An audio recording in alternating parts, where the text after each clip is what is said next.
저희 교회에서는 마스크 벗고 설교합니다. 하는데 성도들은 다 마스크 끼고 있잖아요. 그러면 이 은혜가 되는 표정, 안 되는 표정 이런 걸 좀 읽을 수 있어야 설교가 되는데 도대체 은혜 되는 표정인지 짜증이 나는 표정인지 뭔 표정인지 전혀 모르겠어요. 딱 가르고 눈만 내들고 쳐다보니까 그래서 설교자가 좀 이렇게 코로나 때문에 답답할 수가 있습니다. 그런데 저는 지금 이 시간에 여러분들이 마스크를 끼고 있지만 여러분들이 입은 마음껏 활짝 웃고 있다고 생각하고 제가 설교를 합니다. 맞지요? 예, 아멘입니다. 여러분, 우리 직분은 너무 중요한 거예요. 그래서 직분을 맡은 자에게는 영광이 있지만 직분을 빼앗긴 자에게는 패망이 옵니다. 이것은 그만큼 그 사람에게 주어진 직분이 중요하다는 말이지요. 그 사람이 망할 때는 항상 먼저 직분을 빼앗기고 망하더라고요. 일국의 대통령이면 우리나라에서 가장 존귀한 직분입니다. 그런데 국회에서 그것을 빼앗아 버리니까 감옥 가더라고요. 처참한 삶이 되더라는 것입니다. 그래서 이 직분은 백성들이 그를 존귀하게 여겨서 투표로 직분을 주니까 그가 존귀하게 됐는데 국회에서 뺏어버리니까 비참하게 되더라고요. 대통령뿐만 아니고 모든 일들이 다 그러하죠. 이만큼 직분은 소중한데 여러분, 세상적인 직분뿐만 아니고 교회의 직분도 너무나 중요합니다. 그래서 직분을 받는다는 것은 이건 정말 귀한 일이에요. 가끔 이제 이런 얘기를 들어요. 목사님, 저는 장로 그런 거는 할 마음 없습니다. 꼭 직분을 받아야 됩니까? 그냥 충성하면 되지요.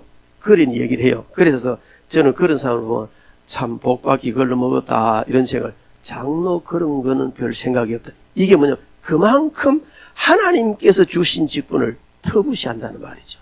정말 하나님이 주신 직분이 어떤 직분이든지, 정말 주일학교 교사의 직분이든지, 안 그러면 어떤 교회 안에서 어떤 직분이든지 주어졌다면 그건 하나님이 주신 것으로도 너무나 소중한데, 그런 직분을 터부시 여긴다는 것은 머지않아서 하나님께 팽당할 가능성도 있다, 그 말이에요. 여러분, 우리는 직분 빼앗기지 않으려고 몸부림을 쳐야 돼요.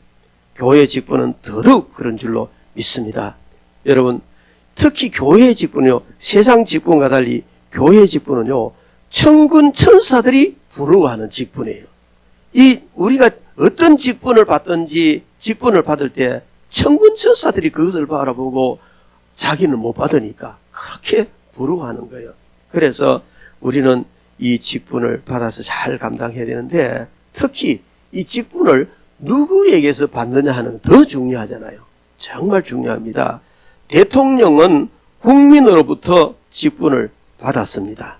그런데 그 국민들이 대통령에게 우리를 통치해 주세요, 통치권을 맡긴다는 말이거든요. 뿐만 아니고 장관은 대통령으로부터 직분을 받습니다. 그걸 대통령 다음으로 권리를 행사하고 존귀한 자가 되는 겁니다.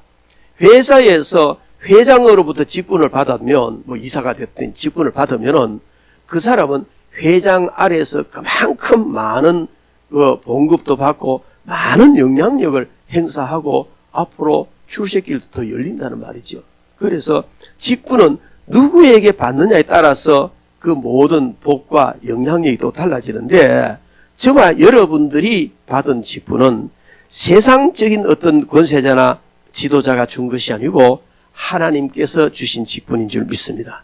하나님으로부터 받은 직분이기 때문에 그렇게 귀한 것을 우리는 압니다. 세상 직분은 금방 없어져요.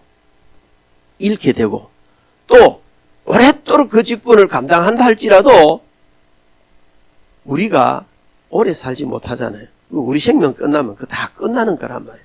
그러나 하나님께서 주신 이 직분은 세상에서도 영원할 뿐만 아니고 하늘나라에까지 영원하고 상급으로 이어지는 너무나 귀한 직분이라는 것을 우리는 명심해야 될 줄 믿습니다.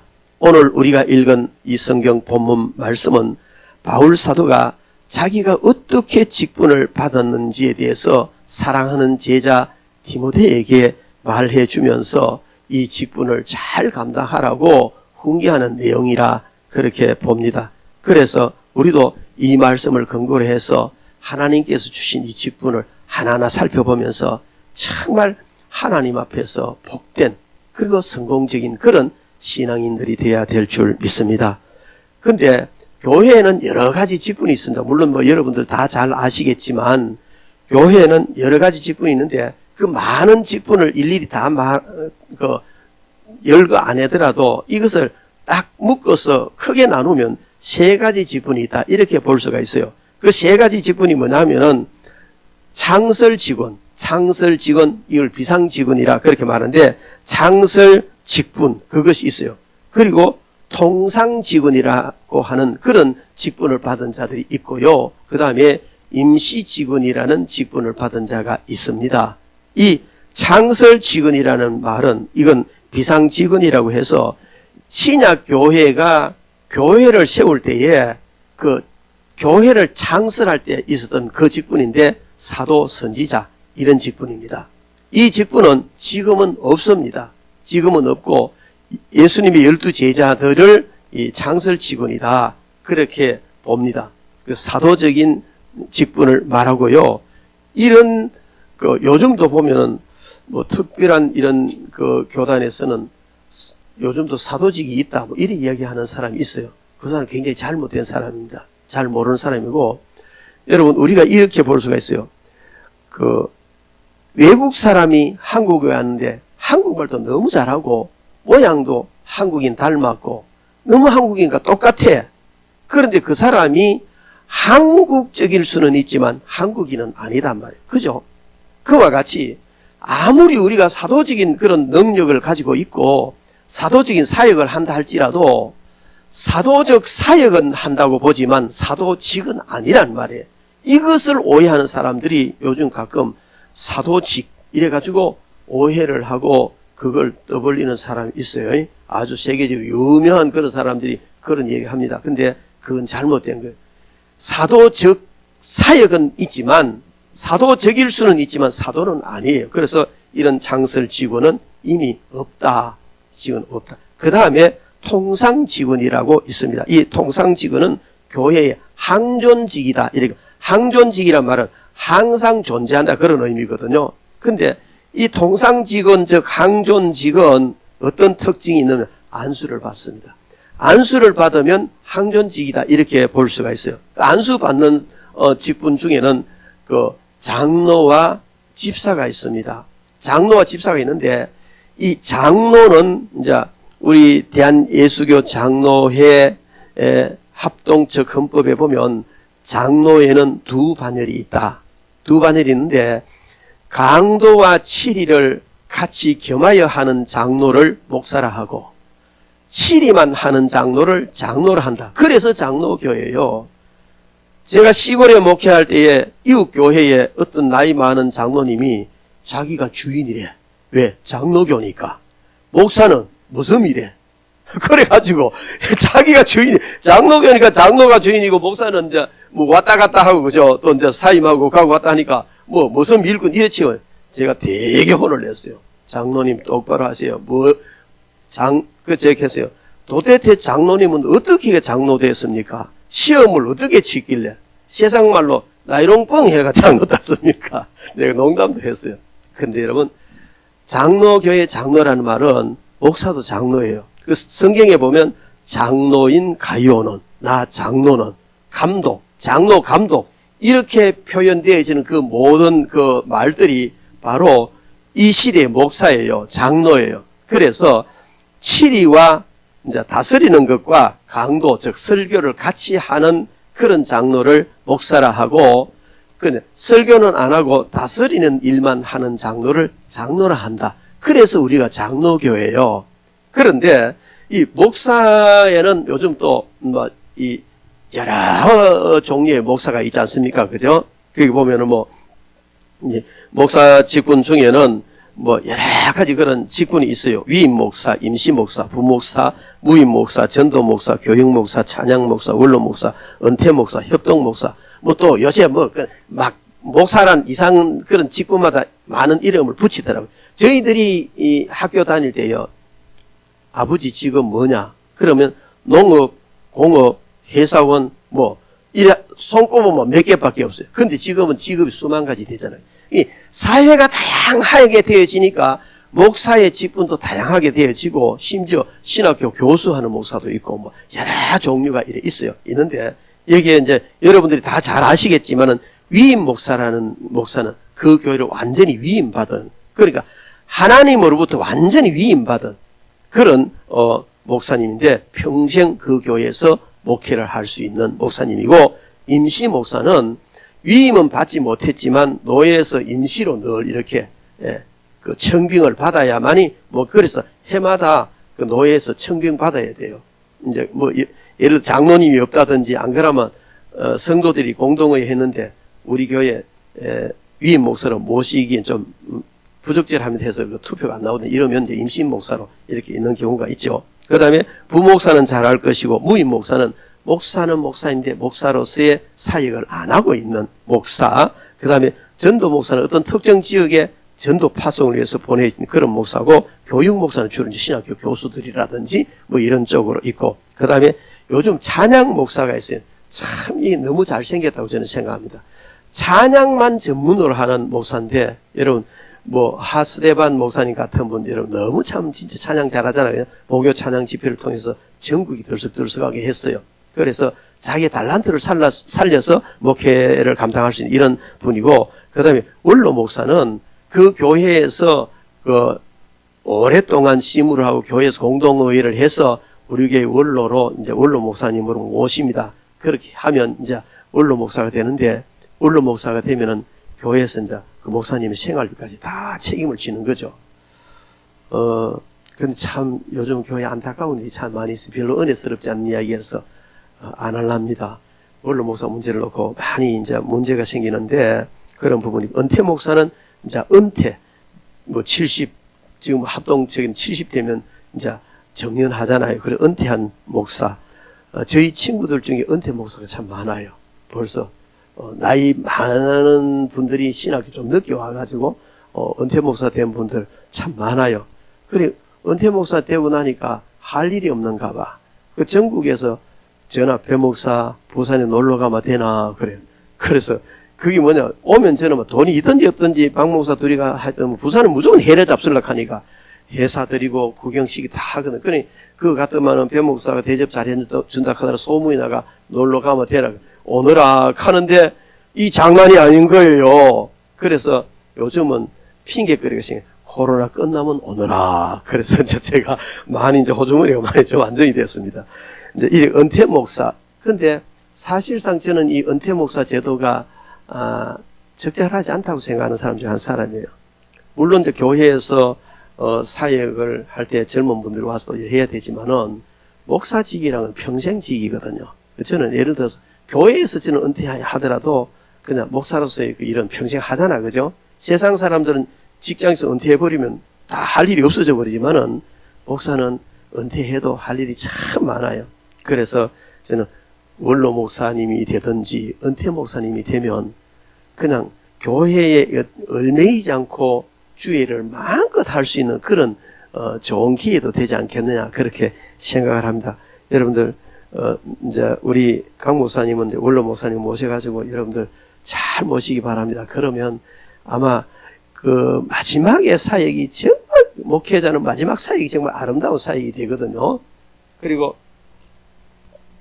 협동 목사라는 목사가 있어요. 이 협동 목사는 그 다른 교회를 시무를 하다가 쉬거나 무임 목사이거나 또 뭐 이렇게 은퇴했거나 어쨌든 현직 목사 안수는 받았지만은 지금 목회를 안 하시는 이런 분들이 예를 들어 우리 교회에 출석을 했어요. 그러면 그냥 무임 목사로 출석할 수도 있고 은퇴 목사로 출석할 수도 있고 할 수 있어요. 그런데 당회에서 이 목사님을 우리가 그냥 협동 목사로 모십시다. 이렇게 하면은 당에서 결정 협동 목사가 되는 거예요. 그러면은 뭐 그게 협동 목사로 모시면서 상당한 권한도 주어지고, 그래서 함께 동력을 하는 이런 일도 일어나고, 이제 협동 목사예요. 자, 그래서 이런 그 치리와 강도를 같이 하는 장로를 목사라 하는데, 목사에는 이런 여러 종류의 목사가 있다. 그 다음에 요즘 장로님도 여러 장로님이 있어요. 예를 들자면 시무장로, 은퇴장로, 무임장로, 협동장로 뭐 그런 얘기 많이 들어봤죠. 시무장로는 이제 본교회에서 투표해서 뽑아가지고 은퇴하기 전까지 장로로 시무하는 분이고, 그 다음에 은퇴장로님은 연세가 돼가지고 이제 은퇴한 장로님이고, 그 다음에 무임장로님은 이제 이 교회에 있다가 이사를 가든지 다른 교회를 옮기면 직분은 그대로 장로예요. 왜? 안수받아서 항존직이기 때문에 안수받았기 때문에 그대로 장로예요. 그런데 장로로서의 이 일을 전혀 못하잖아요. 나무교회에 가서 못하잖아요. 그렇기 때문에 거기는 이제 무임장로가 되는 거예요. 무임장로가 되고, 그런 무임장로를 당회에서 결의를 해서 우리 협동장로로 모십시다. 그러면은 협동장로로 이제 모시는 거예요. 그런데 다른 교회에서 장로가 돼서 오면 우리 교회로 이사를 왔으면은 그분은 장로이긴 하지만은 우리 교회 장로이기 아니기 때문에 만약에 우리 교회에서 시무장로로 일을 하시고 싶으면 다시 공동의회에서 투표를 해야 돼요. 공동의회 투표를 해가지고 선출이 돼야 장로가 되는 겁니다. 다시 안수는 안 받습니다. 이미 받아서 안수는 안 받지만은 이제 장로 취임식을 하죠. 그래서 정식 시무장로가 되는 겁니다. 뭐 이런 정도의 직분은 여러분들이 다 아시겠지만 그래도 상식적으로 좀 알아놓은 게 좋지 않겠나 싶습니다. 그 다음에 이 항존직 가운데 장로와 집사가 있다. 그렇게 말씀드렸잖아요.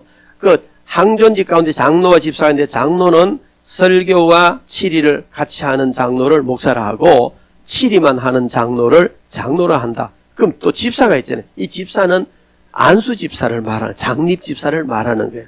그래, 성경에서 헌법에서 집사라 이렇게 할 때는 안수받은 안수 집사를 집사라고 말합니다. 그래서 이 집사는 구제와 봉사와 교회 재정 관리를 담당하고 또 여러 가지 이제 이런 교회 일들을 보는데, 예루살렘 교회에서 7 집사를 선택해서 세웠습니다.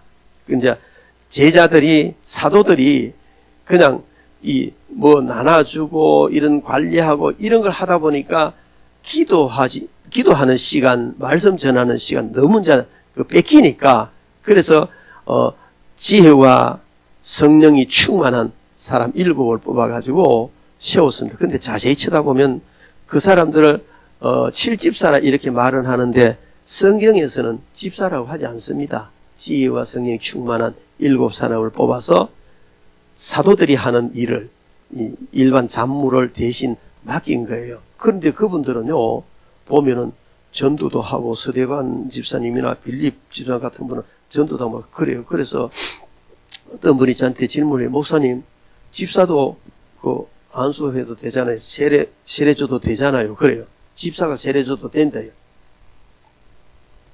그래, 장로교 헌법을 보면 이 세례를 주는 것은 목사만 할 수 있어요. 세례 집행은 목사만 할 수 있는데 집사가 세례 줘도 된다는 거예요.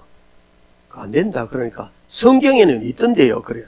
그래, 어디 떠놓고 빌립 집사가 예피아 네시에게 세례를 줬잖아요. 물이 있는 데서 세례 줬으니까 집사님 세례 줘도 된다는 거예요. 그래서 그걸 제가 설명해야 되면, 그거는 거기에 7집사라고 우리가 말하지만은 요즘 우리가 말하는 그런 집사가 아니다. 그분들은 사역을 집사의 사역으로 했지만은 거의 목사 수준의 사역을 다 했고, 목사들이 하던 그 일을 이제 일이 너무 많으니까 이렇게 위임해 준 것이니까 그런 위임받은 상태에서 한 것이고, 지금의 집사와는 다르다. 성경에 나오는 집사 다릅니다. 다르다. 그래서 제가 설명을 해드렸어요. 그런 걸 여러분들이 참조하시고, 이제 유대문헌에 보면은 예수님의 제자들이 7 집사를 세우기 전에 그 유대 회당에서 이제 이런 자금 관리도 하고 여러 가지 교회를 돌보고 이러는 집사를 세워서 했던 흔적이 있어요.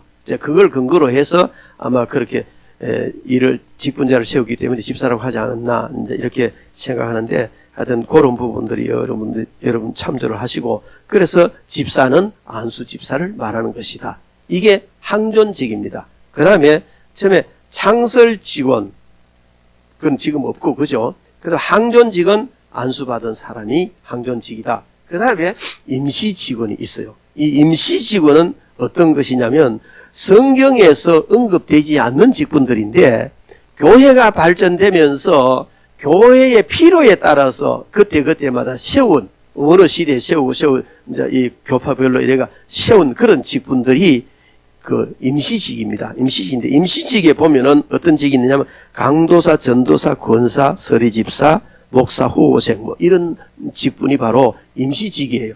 임시직이라는 것은 말 그대로 임시로 주어진 겁니다. 여기에 강도사라는 말은 도를 강의할 수 있는 자격이 주어진 사람. 강도가 아닙니다. 강도. 이 말은, 여기 도란 말은 설교를 말하는 게 성경의 도리를 강론할 수 있는 자격이 있는 사람. 그래서 총회에서 강도사 고시를 쳐야 돼요. 강도사 고시를 쳐서 합격하면 이제 강도사가 되는데 이 강도사도 임시직입니다. 임시직인데, 이 말은 다른 말로 하면 설교할 자격증을 받은 사람이 강도사다. 이제 그렇게 이해를 하시면 되겠어요. 그 다음에 전도사가 있는데 전도사는 임시직입니다. 임시직으로서 이제 그 교육하는 일이라든지 전도하는 일이라든지 목사님을 보필하는 이런 것을 하는 거예요. 근데 이 전도사는 정식으로 노예에서 전도사 고시를 쳐서 전도사 될 수도 있고 당회에서 임명해가지고 전도사로 그렇게 일을 할 수도 있어요. 그 옛날에는 당회에서 임명한 사람을 전도인이라 이렇게 말했습니다. 근데 요즘은 그냥 임명해서 전도사로 그렇게 하는 경우도 있어요. 그리고 이제 그 권사라는 직분이 있습니다. 이 권사는 성경에도 없는 직분이지만은 감리교에서 처음으로 목회자를 돕는 평신도 지도자를 권사라 해가지고 권사 제도를 냈어요. 그런데 감리교회는 여자만 권사가 아니고 남자도 권사가 있습니다. 그래서 우리 장로교회 장로와 같은 어떤 그런 레벨에 있는 사람이 권사예요. 그런데 감리교회는 남자 여자 다 이제 똑같이 권사를 이렇게 하는데 우리 장로교회 특별히 합동측에서는 여자에게는 안수를 안 하거든요. 직분을 세울 때 여자에게는 안수를 주지 않습니다. 그러니까 여자는 장립집사도 될 수 없고 장로도 될 수 없고 목사도 될 수 없어요. 우리 합동측에는 그렇습니다. 그래서 이제 이게 해마다 총회할 때마다 헌의안이 올라가 가지고 요즘은 곧 여자 목사 안수 줘야 안 되겠나 뭐 이런 얘기도 나오고 하는데 어떻게 될지 모르겠어요. 제가 그 신학교를 운영하면서 여자 목사 안수를 줬어요. 그 합동측인데도 우리 합동측 신학교는 못하고 타교단과 연계해서 이제 신학교를 운영을 했습니다. 그런데 이제 그 여자 목사 안수를 주었어요. 여자 목사 안수 주는 교단이 많잖아요. 그래서 왜 여자 목사 안수를 주느냐? 성경에 여자 목사 안수 주지 말라는 게 어디 있느냐? 찾아 가지고 오느라. 그러면 이런저런 쭉 여러 가지 이유를 갖다 대더라고요. 그래서 그걸 제가 하나 다 반박을 했어요. 그거는 이러고 그거는 이러고 이래서 안수하고 상관이 없다. 그래서 제가 그것 때문에 여자 목사 안수를 줄 수 있느냐 없느냐 이거를 정말 오랫동안 연구를 했습니다. 연구를 하고 어떤 교단에 가서 3시간에 특강을 해줬습니다. 그랬더니만은 이 여자 목사님들이요, 그게 이제 그 여자 목사님들이 많은 데인데 여자 목사님들이 안수는 받아놓고 이제 고신이나 뭐 이런 데서 생활했던 사람들은 자기가 안수는 받기는 받았는데 마치 못할 짓을 했는 죄인 비슷한 자책감을 조금씩 갖고 있는 거예요. 그래서 왜 그렇게 사느냐 하고 제가 쭉 얼마든지 여자 안수, 목사로 안수 줘도 된다는 성경대로 쭉 이야기해 줬더니만 3시간 특강 후에는요, 이 목사님 눈이 반짝반짝 하더라고요. 근데 여러 가지를 이야기를 해요. 하는데 목사는 제사장이 아니에요. 다른 말로 하면 목사만 제사장이 아니에요. 만인이 다 제사장이에요. 제가 시골에 있을 때 처음 예수 믿을 때요, 그 시골 교회 권사님이 교회 청소를 하는데 강대상에는 올라와가지고 신발 벗고 무릎 꿇고 닦더래. 무릎 꿇고 다니면 닦고, 이 목사님이 설교하시는 거룩한 지성소와 같은 이 강단에 감히 내가 올라와 싸우니 주여 용서하시옵소서. 그렇지만 청소는 해야 되니까 무릎을 꿇고 하겠습니다. 이렇게 하는 거예요. 저는 그리 해야 되는 줄 알았어요, 처음에는. 근데 나중에 알고 보니까 신신고 올라도 괜찮잖아요, 그죠? 신신고 올라도 괜찮잖아요. 여기가 지성소고 여기는 성소고 저쪽은 뜰이고 그거 아니에요. 이미 예수님이 십자가에 달리실 때에 성소와 지성소 사이에 쳐져 있던 휘장이 쫙 찢어져 하나가 됐어요. 그리고 그것은 예수 그리스도로 말미암아 누구나 다 하나님께 직접 나올 수 있다. 이게 뭐예요? 하나님께 나아갈 수 있는 직분은 제사장밖에 없어요. 그러니까 누구나 다 하나님께 나갈 수 있는 이 직분을 여러분도 나가고 목사님도 다 나가잖아요. 만인이 제사장이다. 루터가 이야기했잖아요. 그것처럼 그래서 목사님만 제사장이기 때문에 여자는 안수받으면 안 된다. 이런 것도 안 맞고 뭐 여러 가지를 이야기를 해요. 그리고 뭐 여자는 잠잠해야 된다. 뭐 조용해야 된다. 뭐 어쩌고저쩌고 그러면 여자 교사도 세우지 말아야 되지. 예? 그리고 이제 성경에 보면은 여자가 이제 가장 강조하는 게 뭐냐면 하와가 아담을 꼬시가지고 죄를 지었다. 바울 사도가 그렇게 얘기하고 있어요. 그렇기 때문에 여자는 교회에서 잠잠하라. 그렇기 때문에 여자는 잠잠해야 된다. 그런데 그 뒤에 계속 읽어보면요. 정절로 자기 가정을 지키고 해산함으로 여인이 구원을 받으리라. 이렇게 되는. 그래서 내가 그걸 물어요. 여자 목사 안수 주면 안 된다. 그래 여기에 구원은 이게 무슨 뜻인지 아느냐? 그럼 여자는 예수를 믿어서 구원받는 게 아니고 놓고 가정을 잘 다스리면 구원받냐? 물어봤어요. 그거는 난해구질이라는 거예요. 난해구질이 아니고 이 구원이라는 말은 그걸 가지고 가장 핵심적으로 이야기하기 때문에 이 구원이라는 말은 구원이라는 의미도 되지만 구출이라는 의미다.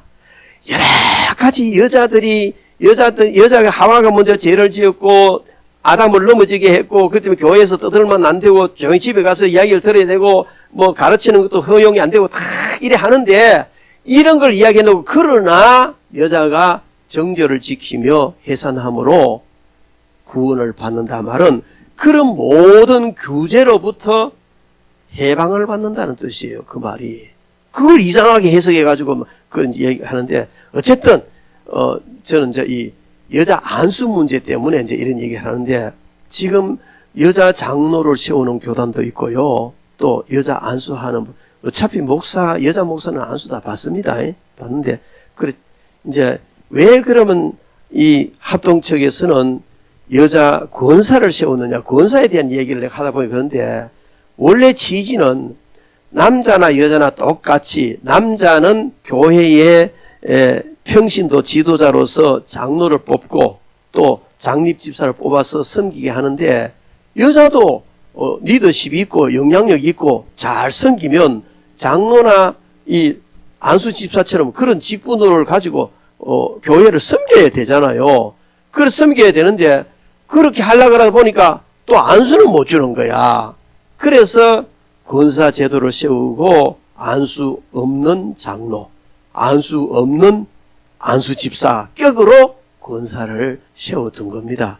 우리 권사님 대놓고도 무슨 의미인지 몰랐죠? 네, 그런 의미입니다. 그러니까 교회에서 권사의 원래의 그 취지 권사라는 직분은요 정말 존귀한 직분이에요.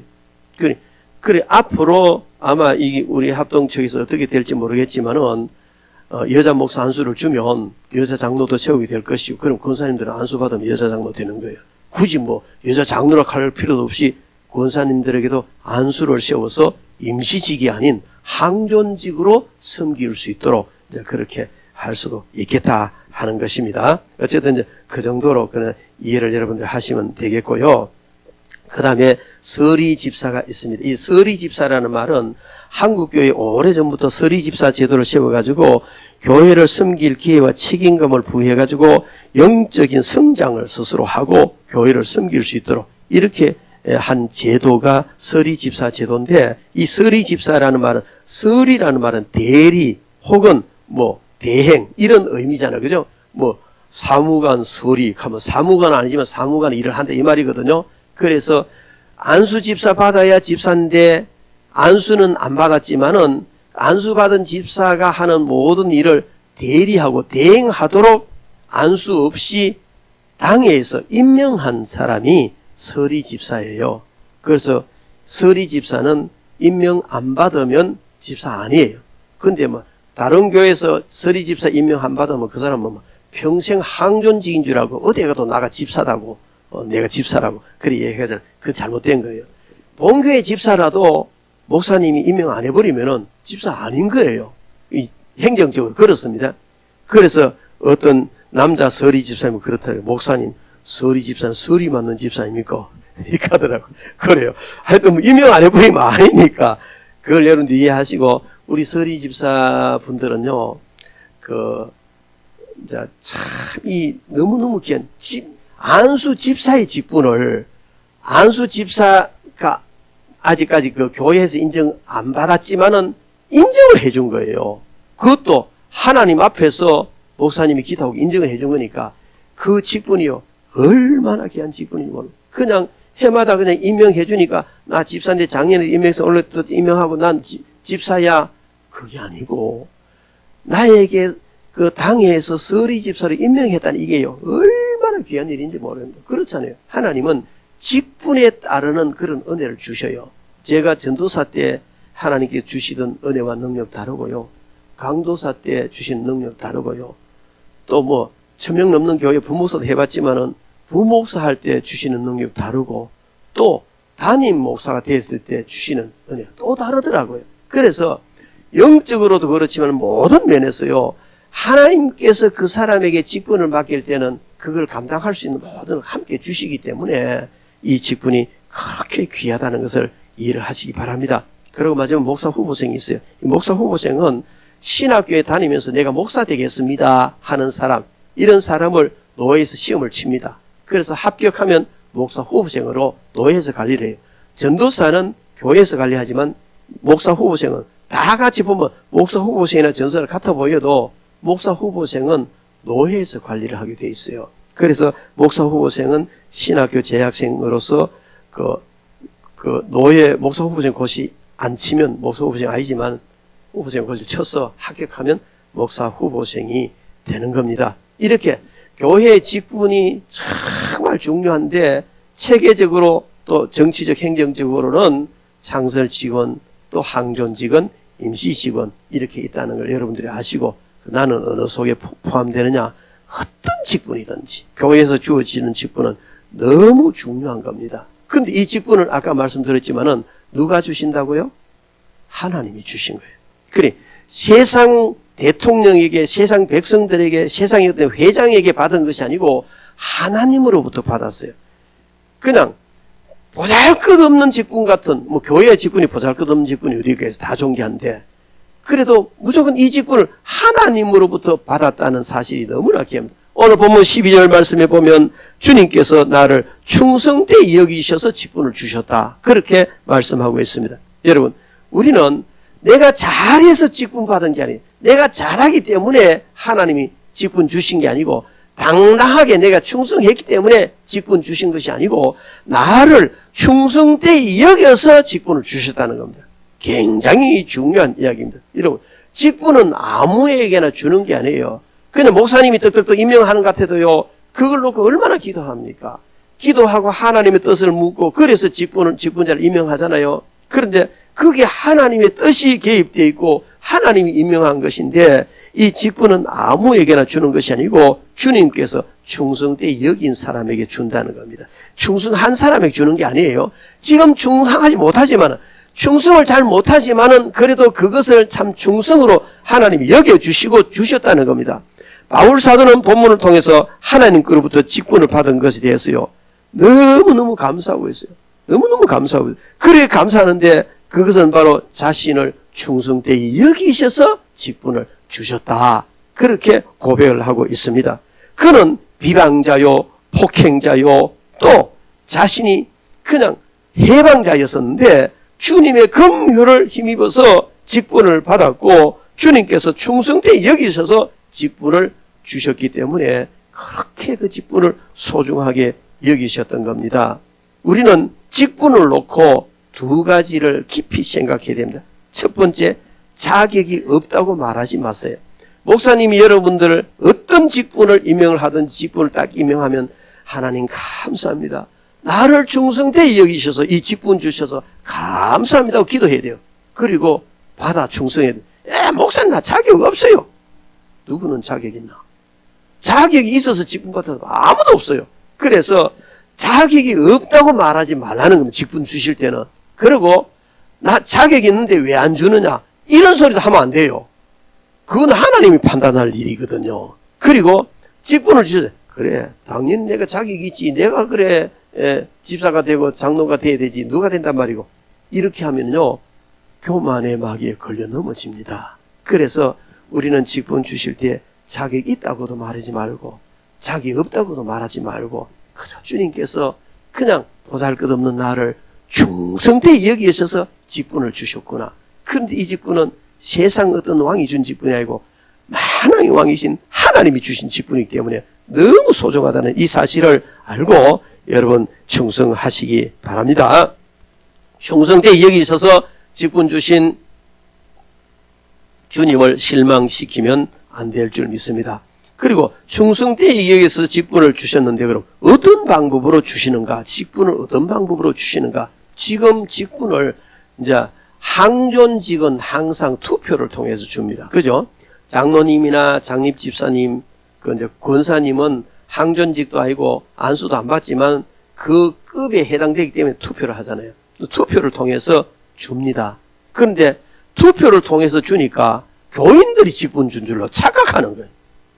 투표를 통해서 줘도 교인들을 통해서 준 게 아니고 받은 게 아니고 하나님으로부터 받은 거예요.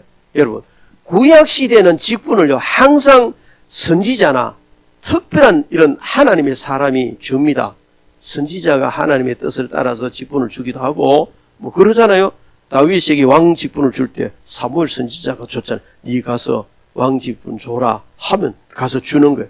하나님이 특별한 사람을 통해서 하나님 직접적으로 이렇게 임명해서 주셨어요. 주셨는데 오늘 이 시대는 그렇게 하나님이 주시지 않고 구약 시대는 모든 사람들 마음속에 성령님이 안 계셨어요. 그 다윗이나 삼손이나 이런 분들 속에 성령님이 임재해 계셨다가 또 죄지면 떠나가 버린 거예요. 그 삼손에게 성령이 임했더니만 괴력을 나타내는데 성령님 떠나가 버리니까 그냥 아무 힘도 없어지잖아요.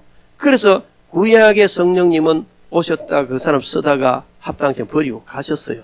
근데 오순절날 성령 강림절 때 공식적으로 이 땅에 오신 성령님 제2위 하나님이신 예수님이 이 구속사를 다 마치고 가시고 그것을 모든 사람들에게 적용시키기 위해서 오순절 제3위 하나님이 공식적으로 이 땅에 오셨단 말이에요. 그렇게 오신 성령님은 가시지 않고 우리 속에 내주에 계십니다. 그리고 우리로 하여금 성령으로 충만케 하시고 기름 부으시고 인도하시고 다 하시거든요. 그러면은 이제 하나님이 직접 한 선지자를 통해서나 이 뭐 특정한 사람을 통해 직접 이렇게 명령을 안 해도 우리 속에 계시는 성령님이 감동 주시고 인도하시기 때문에 우리가 성령님의 인도를 받으면 하나님 뜻을 그대로 드러내서 할 수 있어요. 그래서 왜 투표를 하느냐 하면 왜 투표를 하느냐 모든 사람들 속에 이미 그것도 세례 받은 사람만 투표를 하잖아요. 그러면 어느 정도 이제 확실히는 알 수 없지만 여러 가지 당회나 또 이제 교회 지도자들이 검증을 해보고 이 사람은 거듭난 사람이라 확신되어질 때에 세례를 주는데 그렇다면 세례 받은 사람 속에는 누가 계십니까? 성령님이 계시거든요. 성령님이 계시기 때문에 기도하면서 하나님의 뜻을 구하면 하나님의 뜻을 행사할 수가 있어요. 기도하지 않고 하나님 뜻도 안 구하고 지 마음대로 해버리면 하나님 뜻이 아닐 수도 있지만 정말 기도하고 하나님 뜻을 구하면 하나님 뜻 그대로 행사할 수 있습니다. 선지자가 특별한 사람에게 직분을 임명하듯이 하나님께서 성령님이 함께 하시는 모든 사람들 속에서 감동을 주셔서 안무개를 뽑아라 감동을 주시는 거예요. 그래서 뽑는 거예요. 그런데 이 피택이 되는 사람이나 또 뽑는 사람이나 모두 다 교회에서 직분자를 선출할 때는 특별히 하나님의 뜻을 물어야 돼요. 그게 막 인간적으로 밥도 삼익이고 이렇게 해서 하면 안 됩니다. 그래 기도하고 본인도 기도하고 교회도 기도하고 그러면서 하나님이 기뻐하시는 뜻을 속에 계시는 성령의 인도를 따라서 뽑으니까 누가 뽑아 세운 거예요? 성령님이 뽑아 세운, 하나님이 뽑아 세운. 그래서 교인들이 성도들이 직분 준 게 아니에요. 하나님께서 성령님을 통해서 그 사람 마음을 감동시켜서 주셨기 때문에 직분은 바로 하나님이 주셨고 뽑는 것도 하나님이 뽑으신 거예요. 우리가 이것을 명심하고 우리는 직분자들이 내가 우리 교인들이 나 뽑아줬다 아이가 내가 밥 사줬다면 내가 찍어주대. 그거는요 완전 세상적인 생각 그런 건 아니거든요. 그래서 하나님께서 우리 성도들의 마음을 감동시켜서 나에게 귀한 직분을 주셨고 또 그 과정에서 목사님이 안수를 통해서 직분을 주셨다. 이것을 생각하면서 중하게 가지시기 바랍니다. 그리고 직분 받는 데는 과거의 허물들이 중요하지 않습니다. 어떤 사람은요 그거 옛날에 이런 짓 하고 이런 짓 하고 이런 짓 했는데 그거는 장로 안 돼, 집사 안 돼, 그 사람 권사 시험 안 돼 이런데 그러면 안 된다는 거예요. 오늘 본문 말씀 바울 사도는 자기를 충성되이 여기서 직분을 주셨는데 너무 감사하다. 그게 누구예요? 바울 사도? 폭행자요, 해방자요, 살인자였어요. 그런 그를 하나님께서 세워주셨습니다. 오늘 15절에 보면 자기는 죄인 중에 내가 괴수라는 거예요. 그냥 한 말이 아니고 사실상 그래요. 이 교회의 입장에서 보면 바울은요 사울일 때 죄인 중에 괴수였어요. 우두머리였단 말이에요. 그런데도 하나님께서 그의 모든 과거 알지 못하고 행했기 때문에 바른 다메섹 도상에서 바른 진리를 깨닫고 온전하게 돌아온 이후에 과거의 모든 것 다 회개하고 돌아왔으니까 그는 하나님 직분을 주신 거예요. 그래서 우리가 교회에서 직분자를 선택한다든 이럴 때 과거의 그 사람의 행적이나 죄에 대해서 얽매이면 안 되는 거예요. 만약에 그 사람이 과거에 그런 잘못을 했는데 아직도 그것을 회개하지 않고 그냥 그 행위를 씻어버리지 않고 그 짓을 한다면 그건 안 되죠. 그렇지만은 철저히 회개를 했다면 그것은 묻는 것이 아니고 따지는 것이 아니라는 겁니다. 여러분, 근데 우리가요, 특별히 교회 안에서 이게 참 안 되는 것 같아요. 세상 사람들은요, 중요하지 않으니까 막걸리 한 잔 묻고 나도 됐다 이러고 다 끝나요. 근데요, 교회에서는요, 그게 다 가슴 깊이 기도하면서 고개 넣어놓은 게라서 그게 안 풀리나 봐. 안 풀리나. 여러분, 다 나에 대해서도 다 용서해야 되지만 다른 사람들이 다 풀어버려야 돼요. 다 풀어버려야 돼요. 그래서 여러분, 직분 앞에서 우리는 나 자신의 허물도 따지지 말아야 되지만 다른 사람의 허물도 따지지 말아야 됩니다. 그래서 여러분, 이제 직분 세울 때도 그렇고 받을 때도 그렇지만은 평상시에 직분 받은 분들을 대할 때도 항상 그렇게 하시기 바랍니다. 어떤 카톡에 누가 그런 글을 올렸대.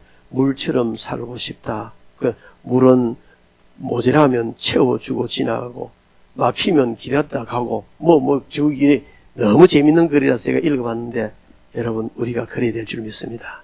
그 사람이 모자라면 채워주고 또 막혔으면 기다려주고 뭔가 부족한 보충 넘치면 또 흘러가고 이런 정말 아름다운 그런 직분을 통해서 역사가 일어나야 될 줄 믿습니다. 자신의 그 남의 과거를 용서해 주지 못하는 사람들을 주님께서 어떻게 비유를 하셨느냐면 1만 달란트 받은 사람, 1만 달란트의 죄를 탕감받은 사람, 그 다음에 100데나리온 탕감받은 사람 이야기를 하시잖아요. 어떤 사람이 1만 달란트를 탕감받았어요. 1만 달란트를 탕감받았기 때문에 이거는 자기 평생에 갚을 수 없는 돈이라서 풀어줬습니다. 한 1달란트가 무게로 치면요 34kg 정도 되는데 금 한 달란트 가면 우리가 그 달란트 보면 금 한 달란트 이야기 하잖아요. 여러분 금 34kg예요. 어마어마한 금액입니다.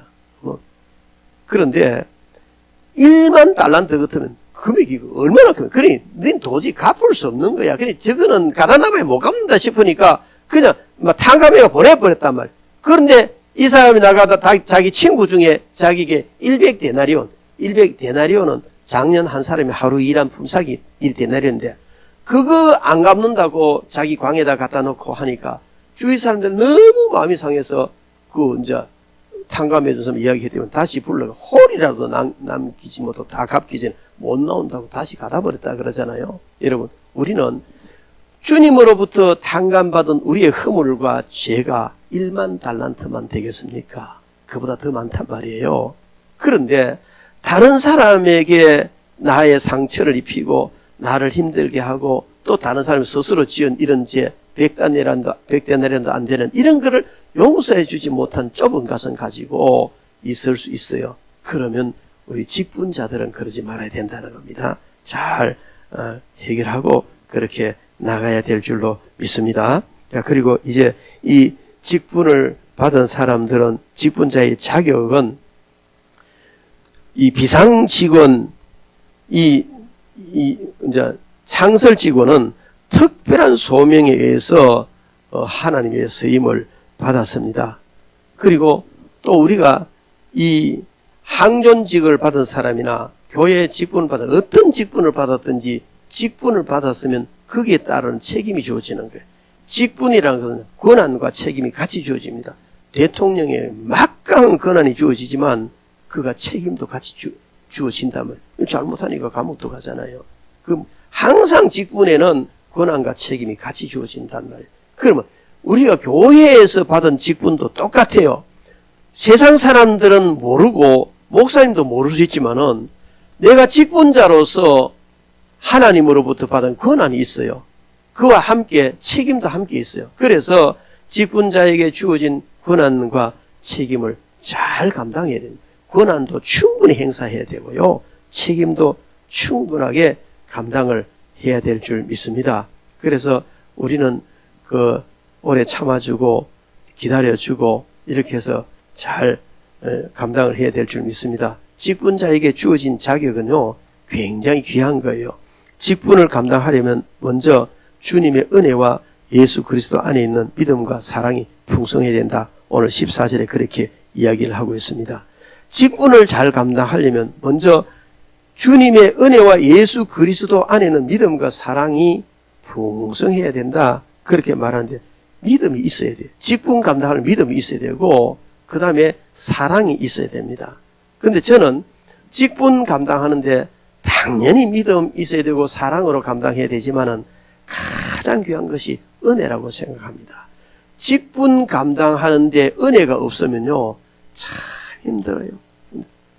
제가 어떤 교회를 섬길 때 그 여전도사가 있었는데 얼마나 똑똑하고 똑소리가 날 만큼 똑똑하고 일도 잘해요. 근데 이게 은혜가 없는 거야. 그러니까 막 성도들 잘못하는 거 보면 막 칼날이라 지적해가지고 막 해집고 그러니까 막 교회가 막 풍지박산이 되는 거예요. 여러분, 우리는 직분을 감당할 때 가장 중요한 게 은혜입니다. 그래서 하나님께서 어떤 직분을 주셨든지 직분을 주셨으면 하나님 먼저 이 직분을 감당할 수 있는 은혜를 주십시오. 은혜로 직분을 감당하면 너무 행복합니다. 은혜 없이 직분 감당하면 고통스럽게 짝이 없습니다. 은혜로 감당하면요, 은혜로 직분을 감당하면 모든 사람들이 다 사랑스러워 보여요. 근데 은혜 없이 직분 감당하면요, 전심한심 문제투성이로 보여요. 저기 왜 저하고 있는, 저기 다 그렇게 보인단 말이에요. 그래서 여러분, 믿음도 중요하고 사랑을 하는 다 중요하지만은 직분 받은 자에게서 가장 중요한 것은 바로 은혜가 있어야 된다. 여러분, 그런 은혜를 가지고 직분을 잘 감당하시기 바랍니다. 그리고 이제 직분 받은 자는 주를 믿어 영생을 얻는 자들에게 본이 되어야 된다. 오늘 16절에 그렇게 이야기를 하고 있습니다. 예수 믿는 사람들에게 본이 되어야 돼요. 직분 가진 사람이 본이 되어야 돼요. 누구나 다 많이 듣는 얘기지만 저는 특히 목사이기 때문에 그런 얘기 참 많이 들어요. 교회 오세요. 그러면 안 가요. 왜요? 내 돈 띄운 사람이 집 사고 장로고 뭐 그런 얘기가 참 이게 중요한 얘기예요. 본이 되지 않으면 전도길도 막고요. 사람 실족시키는 거예요. 그러면 차라리 그냥 막 집사하고 장나라 안 가든지, 저는 그렇게 정말 본이 못 되고 나쁜 짓 하려하거든. 집사가 소리 좀 하지 말고 해라. 집사하고 떠버려 놓고 왜 그러노? 그런 얘기 하거든. 그래, 우리가 말을 했거든. 거기 합당한 행동을 해야 돼요. 제가 이제 목회 외에도 뭐 여러 가지 또 이제 뭐 이제 교회 단체나 또 뭐 사회 단체나 뭐 이런데 많은데 이제 관여를 해봐요. 좀 바쁘게 이렇게 하는데 늘 하나님 앞에 기도가 있습니다. 하나님, 어디 가서 무슨 일을 하고 누구 앞에 서더라도 당당하게 목사이기 원합니다. 숨겨도 안 되지만 목사의 품이 잃지 않도록 붙들어 주십시오. 그 기도를 저는 참 많이 해요. 자칫 잘못하면요, 목사가 왜 저래 그러잖아요. 그래서 그런 기도를 참 많이 합니다. 누가 거기서 이야기를 하면 저는요, 저는 광주에 가서 이제 어떤 모임에 가서 이제 그런 상황이 있어요. 그랬어요. 1시간을 붙들고 그 사람 이야기했어요. 내가 왜 이런 일을 하는지 아느냐. 그 내 비전을 이야기했고, 이래서 이제 설명을 한 적이 있어요. 근데 그런 설명을 안 해주면요, 이상하게 봐버려요. 그냥 본을 보이지 못하는 이상한 목사로 보인단 말이에요. 여러분들도요, 여러분들이 집사가 됐든 교사가 됐든 장로가 됐든 권사가 됐든 여러분들을 향하여서 본이 안 된다는 그런 말이 행렬 들어오면 그분을 설득시켜야 돼요. 이해를 시켜야 돼요. 그래서 바로 세워줘야 됩니다. 그것이 흠이 될 수가 있어요. 그래서 예수 믿지 않는 사람들에게 본이 돼야 되고, 신앙생활에서 본이 돼야 됩니다. 그리고 이 신앙생활에서 본이 돼야 되는데, 그럼 신앙생활에서 본이 되라 이러면은 너무 막연하잖아요. 제가 TNT 전도 시스템을 개발하면서 이제 초신자 가정, 정착 가정 6주, 그 다음에 신앙생활편 12주, 진리편, 교리 진리편 12주, 전도편 12주, 그다음 섬김편 10주, 이래가지고 이제 교환을 제가 만들어 놨는데, 그 생활편 12주의 주제가 뭐냐면, 신앙생활을 하는데 크게 12가지 주제를 가지고 적어도 이 주제만큼은 우리가 바르게 이해하고 바르게 행해야 된다 하는 주제가 예배의 생활, 말씀의 생활, 기도의 생활, 찬양의 생활, 헌금의 생활, 주일 성수, 전도의 생활, 교제의 생활, 봉사의 생활, 영성 개발, 은사의 삶, 승리의 삶, 이렇게 12가지를 매 이제 그 한가마다 이제 그렇게 교환을 만들어 가지고 제가 가르쳤어요. 그런데 뭐 이거 이제 한 시간 이상 하는 거 다 할 수는 없잖아, 그죠? 이제 그래서 이 하나하나가 우리가 가장 중요한 게 예배잖아요. 예배의 본이 돼야 돼요. 그 다음에 말씀 생활의 본이 돼야 돼요. 어떻게든지 말씀이 삶에서 실천되어지는 본이 되어져야 되는 거예요. 그 다음에 기도에서 본이 되어져야 돼요. 뭐 길거리에서 긴 옷 입고 아도나이 그런 기도 본이라 아니고, 정말 저 사람은 정말 바르게 기도하는 사람이라 본이 돼야 되고, 찬양도 마찬가지. 제가 참 답답한 친구를 하나 봤는데요, 젊은 친구인데 예배 시간에 입도 달싹 안, 찬양 부르 입도 달싹 안 하는 거예요. 그래, 야 이놈아 찬양해라 안 하는 거예요. 그럼 왜 안 하? 하기 싫대. 여러분, 찬양은요, 그 모든 것은 하나님께로 올라갔다가 다시 내려오고 이런 게 있는데, 찬양만큼은 언제나 하나님 기도 다 받아버리시는, 그래서 찬양을 제사라고도 말해요. 너무 귀한 거예요. 내가 은혜 되면 하고 은혜 안 되면 안 하고, 내가 그냥 뭐 좀 이렇게 좀 나 위로 받으려고 하고, 그게 찬양이 아니에요. 찬양은 곡조 있는 기도라고, 내 속에 모든 걸 다해서 하나님께 영광 올려드리는 거예요. 찬양에서 본이 돼야 되고요, 헌금도 본이 돼야 돼요. 뿐만 아니고 주일 성수, 왜 안식일 안 지키고 주일 지키느냐, 이단들이 일하니까 뭐 할 말이 없어. 이제 거기에 대해서 내가 명확하게 얘기를 해줬어요. 여러분, 안식일 안 지키도 되고 주일 지키는 당연합니다. 예수님의 제자들이 다 안식일을 안 지키고 주일을 지켰어요. 그런데 예수님의 제자들이 선 것이 뭐예요? 성경이에요. 성경에 안식일 지키라는 게 어디 있느냐고 달들거든, 이단들이요. 주일 지키라는 게 어디 있는 안식일 지키지 달드는데, 여러분, 신약 성경은 다 제자들이 쓴 거예요. 그리고 제자들이 쓴 글이 성경에 대해서 우리에게 왔단 말이에요. 그런데 성경에 기록되지 않은 제자들의 행동들이 많이 있어요. 그 가운데서도 특별히 이 주일을 지키는 것은 예수님께서 허락을 하시고 예수님의 부활과 연관시키 여러 가지를 보면 제자들이 그렇게 주님을 3년 동안 따라다니면서 주님의 마음을 속속들이 아는 제자들이 안식일은요, 우리 주님께서 가장 지옥적인 날입니다. 지옥의 고통을 맛보신 날이잖아요. 근데 부활절 날 주님이 제자들에게 나타나셨고, 또 그 모든 제자들이 벌써 주님과 이 교감 속에서 주일날 주님을 경배하는 것을 우리 주님 심히 기뻐하신다는 모든 걸 다 알고 그대로 행했어요. 성경에 나와 있잖아요. 그걸 우리가 지금 그대로 따라 하는 거라고. 성경에 안식일을 지키지 말고 주일을 지켜라, 이렇게 말은 그래 안 돼 있지만 제자들이 그렇게 행했어요. 이것은 글로 표현되어지지 않은 행동으로 보여준 성경과 같은 거예요. 그래서 우리가 주일을 지키면 뭐가 전혀 오히려 안식일 지키는 게 문제예요. 안식교 교인들 만나면, 그러면 너가 양 잡나? 불태지기나? 그럼 그렇게 안식일 지키려고 하거든. 그 양도 잡아가 불태워 다 해라. 말도 안 하거든요. 그러니 모든 것이 다 어우러지고 완성된 개념으로 안식일을 지키는 개념이 주일 성수예요. 그래서 이 주일 성수는요, 그냥 우연히 왔다가 예배드리고 대충 떼어는 그거 아니에요. 주일 한 날은요, 정말 구약의 안식일보다 더 거룩하게 지켜야 되는, 직분자들이 여기 본이 돼야 된다. 요즘 보면요, 뭐 주일 일부 예배만 드리고 나면 그 다음부터는 마음대로야. 그거 아니에요. 철저하게 우리가 안식일, 즉 주일을 안식일 개념보다 더 완성된 개념으로 지켜야 돼요. 구약 시대의 제물은 뭐예요? 소, 양, 비둘기 이런 거였잖아요. 오늘 우리가 드리는 예배의 제물은요, 예수님의 보혈이에요. 제물 자체에 벌써 이 비교가 안 된단 말이에요. 그런 귀한 제물 가지고 구약의 제사보다도 여러 수천, 수만 배 영광스러운 제사를, 예배를 올려드리는 날이 주일인데 얼마나 귀한 날인지 모릅니다. 어떤 주일 성수에 대해서 직분자는 본을 보여야 돼요. 요즘 이게 참 심각합니다. 주일 개념이 없어져 가는데 주일 성수에 본이 돼야 되고요. 전도에도 본이 돼야 되죠. 전 참 우리 강 목사님 부럽고요. 우리 화명로 교회 성도들, 권사님들 내가 참 존경합니다. 딱 날짜 정해가 전도로 다니는 모양이 돼요. 우리 사모님도 그렇게 열심히 전도한다면서요. 참 제가 존경스럽습니다.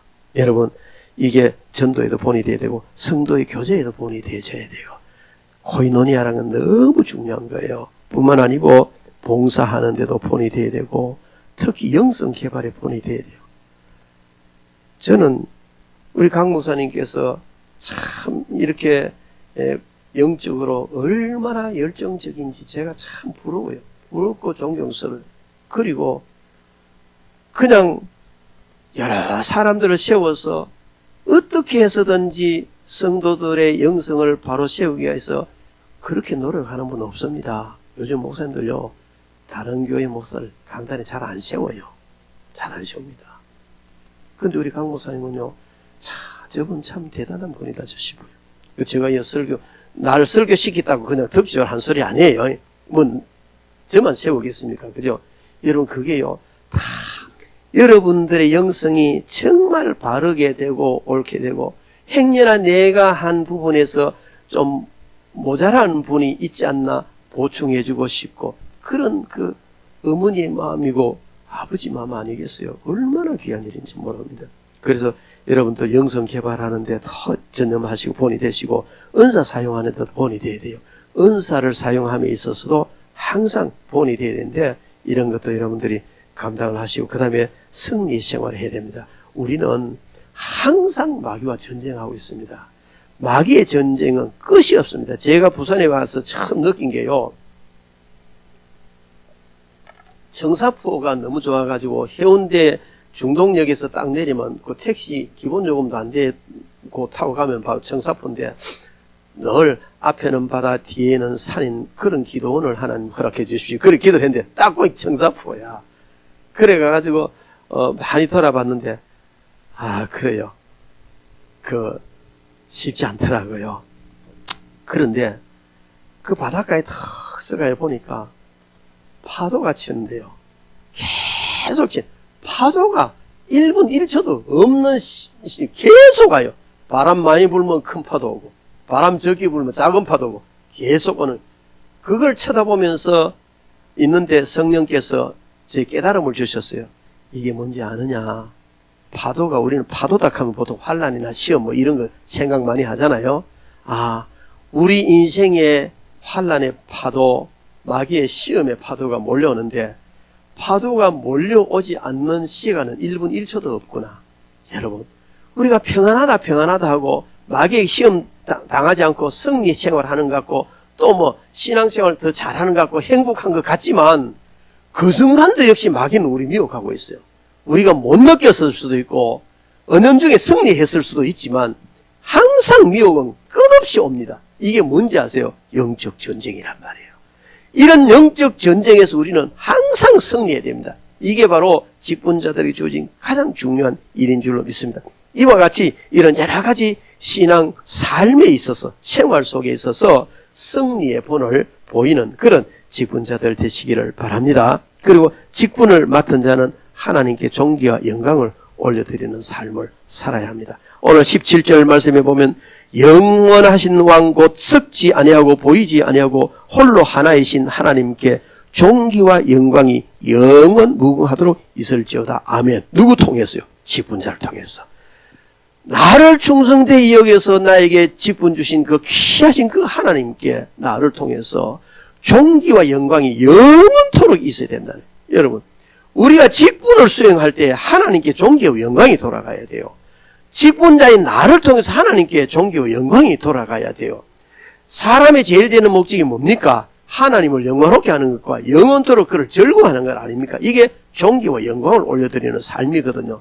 그래서 우리는 먹든지 마시든지 무엇을 하든지 다 하나님의 영광을 위해서 하라는 바울사도 이 짧은 한마디가요, 우리 직분자들이 행해야 될, 본을 보여야 될 가장 핵심이라고 볼 수가 있습니다. 그래서 무엇을 하든지 이 일을 통해서 내가 하나님께 영광이 될까? 하나님께 영광이 안 된다면요, 그냥 내려놔 버리세요. 포기해 버리세요. 하나님께 영광이 안 되는데도 내게 덕이 되니까 자존심이 상하니까 그냥 밀고 나가면요, 마귀만 승리해요. 그러니 딱 보고 하나님께 영광이 안 되고 바로 내려놔 버리세요. 얼마나 편한지 몰라요. 얼마나 편한지 몰라요. 마귀가 시험할 거리가 없어져 버려요. 여러분, 이렇게 우리는 항상 하나님의 영광을 올려드리는 삶을 산다는 생각을 가지고 살아야 할 줄 믿습니다. 모든 직분자에게는 권한이 부여됨과 동시에 책임도 함께 부여됩니다. 그런데 이 책임을 감당하지 못하면 권한도 함께 빼앗기게 됩니다. 그래서 우리는요, 교회 직분과 함께 우리 주어진 권한이 있어요. 권한을 잘 사용해야 됩니다. 권한을 사용하고 그 다음에 책임도 잘 감당해야 돼요. 교회의 권세라는 말이 있습니다. 보면 헌법에 보면 교회의 권세라는 말이 있는데 이게 뭐냐면, 교회의 근본이 되시고 머리가 되신 그리스도는 조직 교회를 세우시고 교회 자체와 직원들에게 권세를 주심으로 주어진 사명을 감당하게 하십니다. 특히 교회의 권세는 성령님을 통해서 그리스도의 이름과 성령님의 권능으로 주어졌으며 거룩한 신자에게만 도덕적 영적 방법으로 행사된다는 점에서 신령합니다. 그리고 사역에 있어서 교회의 권세는 본질적으로 그리스도에게 속하였으므로 교회 사역을 하는 직원은 단지 주어진 맡은 일을 청지기로 감당하는 것입니다. 교회 권세의 종류는 그리스도의 선지자적 사역의 반영으로서 성경의 진리 수호 및 전달하는 교리권과 그리스도의 왕적 사역을 반영하는 교회의 질서와 순결을 위한 치리권과 그리스도의 제사장직의 반영으로 성도들의 문제를 도와주며 물질적으로 곤란한 자를 구제하는 사역권이 있다. 그러니 우리에게 직분자에게 주어진 특별한 권한이 있는데 그게 뭐냐면 세 가지를 헌법에서 이야기하고 있어요. 그거 뭐냐 하면은 치리권과 또 교리권과 사역권입니다. 그래서 교리에 어긋나는 것이 있는지 없는지 살펴서 교리를 바로 잡는 거예요. 그래서 이단도 정지하고 잘못되면 바로 세워주고 그런 거 하는 거 아니에요. 그리고 이제 그런 모든 것을 정당하게 덕스럽게 관리하는 치리권, 특별히 이제 장로님들이 이걸 가지고 있죠. 치리권 있고, 그 다음에 여러 가지 교회 성도들을 돌아보고 교회를 부흥시키는 이런 사역권, 이게 있습니다. 특별히 교회에서 이 치리권은 특별한 겁니다. 말씀의 순전성 유지와 교회의 거룩성을 보존하기 위해서 성도로서의 합당한 생활을 하지 못하는 자에게 권징을 하는 것이 치리권을 가지고 권징을 하는, 치리라고 해서 다 권징하는 건 말하는 게 아니에요. 다스리는 걸 치리, 교회를 다스리는 걸 치리를 하는데 그 다스림 속에 권징도 들어있다 이 말이에요. 그래서 여러분 교회의 권징은 아주 중요합니다. 마태복음 18장 18절 말씀에 보면 진실로 너에게 이르노니 무엇이든지 너희가 땅에서 매면 하늘에서도 매일 것이요 무엇이든 땅에서 풀면 하늘에서도 풀리리라. 여러분 이거 뭐라고 생각하세요? 기도라고 생각하세요? 맞습니다. 땅에서 우리가 교회를 통해서 간절히 하나님 기도하면 하늘 문 열려요. 땅에서 간절히 기도하면 하늘 문 닫힐 수도 있어요. 하늘 문을 열고 닫는 것이 우리의 기도입니다. 맞습니다. 그런데 기도만이냐? 하늘 문을 열고 닫는 것이 기도만 해당되는 것이 아니고 치리권이 여기에 해당되는 거예요. 땅에서 매버리면 하늘에서 매이고 땅에서 풀어줘야 하늘에서 풀리는 것이 교회의 징계고 치리입니다.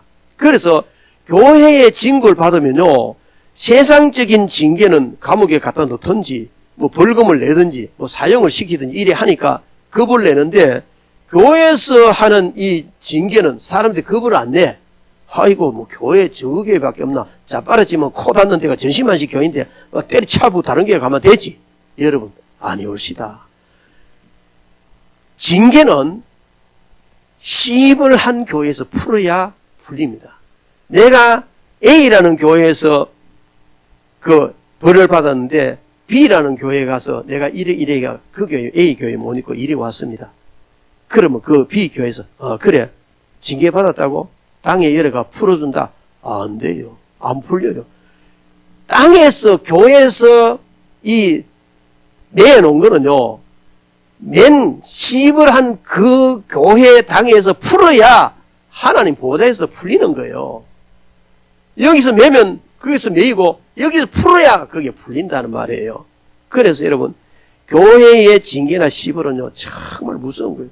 세상 징계는 벌금 내면 되고 영장 좀 살면 돼요. 근데요 교회의 징계받고 안 풀면요 자손 대대로 저주받습니다.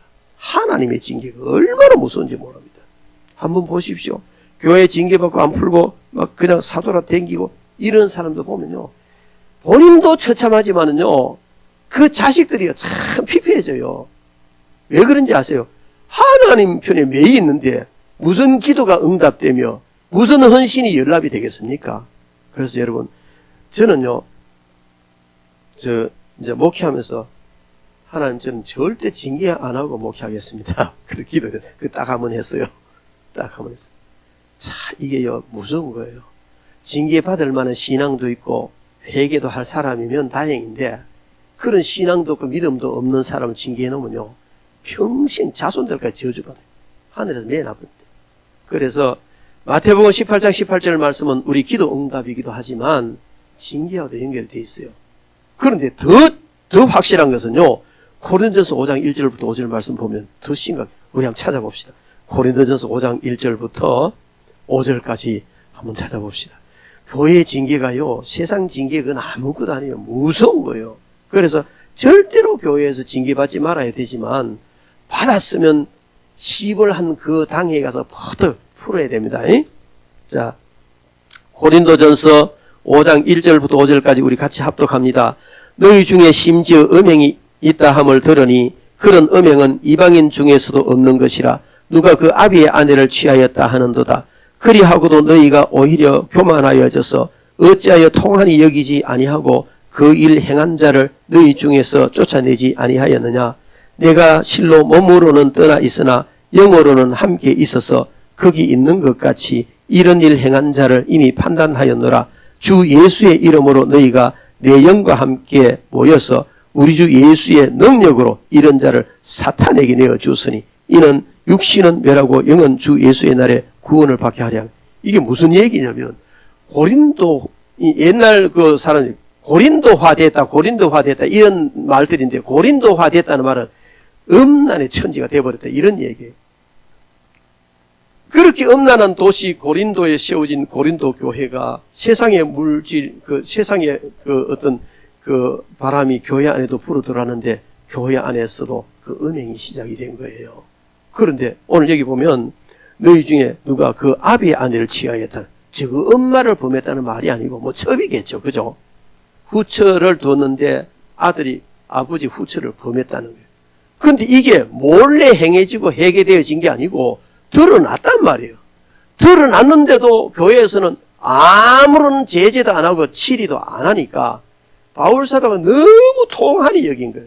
그래서 내가 성령으로 너희와 거기 함께 직접 가서 못해도 너희와 함께 있음과 같이 여기서 그런 자를 치리했다. 어떻게 치리를 했느냐? 여기 판단했다. 이런 일을 행한 자를 이미 판단하였노라. 이렇게만. 여러분 왜 그랬을까요? 아마 이 사람은 교회 안에 막강한 권력을 가지고 있었던 사람 아니겠나 싶어요. 치리하려고 하니까 이런 끔찍스러운 잘못을 저질렀는데도 딱 치리하려고 보니까 이 힘이 너무 세. 할 수가 없어. 유해무에 넘어갈 수밖에 없잖아요. 바울사도 이거 보니까 통한스러운 거예요. 그래서 바울사도가 치리를 해버린 거예요. 치리를 해버렸는데 그 치리한 내용 그 중심이 뭐냐면 이런 사람을, 이런 일을 행한 자를 이미 치리했는데 주 예수의 이름으로 너희가 내용과 함께 모여서 우리 주 예수의 능력으로 이런 자를 사탄에게 내어줬다. 왜 그렇게 했느냐면 이는 육신은 멸하고 영은 주 예수의 날에 구원을 받게. 여러분 이미 이 사람은 구원받은 그런 악한 짓을 했지만은 구원받은 사람으로 아마 바울사는 확신한 것 같아요. 그러니까 치리를 하는데 제대로 치리를 해버리면요 하나님 쳐버리면 죽어버려요. 그 사탄에게 내줬으니까 니 묻고 떨어져라는 거죠. 그 사탄에게 육신을 던져줬으면 그 결과는 뻔한 거 아니에요. 죽든지 병들든지 망하든지 비참한 삶을 사탄에게 이끌리며 살아간다는 거예요. 그렇게 해버린 이유는 육신은 마귀에게 던져주고 그 영혼만이라도 주의 날에 구원시키기 위해서 했다는 거예요. 이 말은 무슨 말이냐면 다른 여러 가지 의미도 있지만 교회의 치리의 목적은 그 사람을 망하게 하고 벌 주는 게 아니고 영혼을 살리는 데 있습니다. 강력하고 도저히 해도 안 되는데 그 치리 잘못하면 가서 구원하고 그래도 말 안 들으면 두세 사람이 함께 가서 구원하고 그래도 말 안 들으면 당회에 이야기하고 당회에서도 말에 또 안 들으면 그냥 제명시키는 거예요. 이런 치리. 또 안 되면 출교시켜버리는 거예요. 이게 얼마나 무서운 건지. 그렇게 되면요 육신은 마귀한테 사탄에게 던져주는 거란 말이에요. 그러니까 얼마나 처참하겠어요. 아무리 권세가 있고 교회에서 자주지해도 하나님께 이렇게 교회의 치리를 받아버리면 그런 일이 일어난다는 것을 우리는 명심해야 될 줄 믿습니다. 이만큼 바울사도는요 교회의 순결을 위해서 그렇게 철저히 치리를 한 거예요. 여러분 우리가 잘 아는 대로 그 아나니아와 삽비라 이야기 사도행전 5장에 나오잖아요. 그죠? 아나니아 삽비라가 뭐 잘못했습니까? 그때 다 예배도 제대로 모이고 그냥 먹을 것도 없고 그렇게 가난하고 힘든 성도들이 모여서 주의 그 예배를 드리고 이렇게 하니까 그 바나바가 믿음과 성령 충만하고 참 착한 사람은 자기 재산 다 내가 팔아놓고 같이 먹고 이러니까 막 사람들이 얼마나 귀감이 됐겠어요. 그걸 보고 아나니아 삽비라도 영감 우리도 팔자. 팔아서 교회 내놓자. 그래 하자. 팔았단 말이에요. 팔아놓고 나니까 이거 좀 마음이 달라진 거예요. 그 좀 꼬불지 났습니다. 그리고 그 나머지 갖고 갔죠. 베드로가 뭐라 말해? 다냐? 뭐렇게 해야 돼요? 좀 꼬불지 났습니다. 이래야 되잖아. 그죠? 시절이 여수상하여 저게 꼬불지 났습니다. 미안한데 이러면 됐단 말이에요. 근데 뭐라게? 답니다.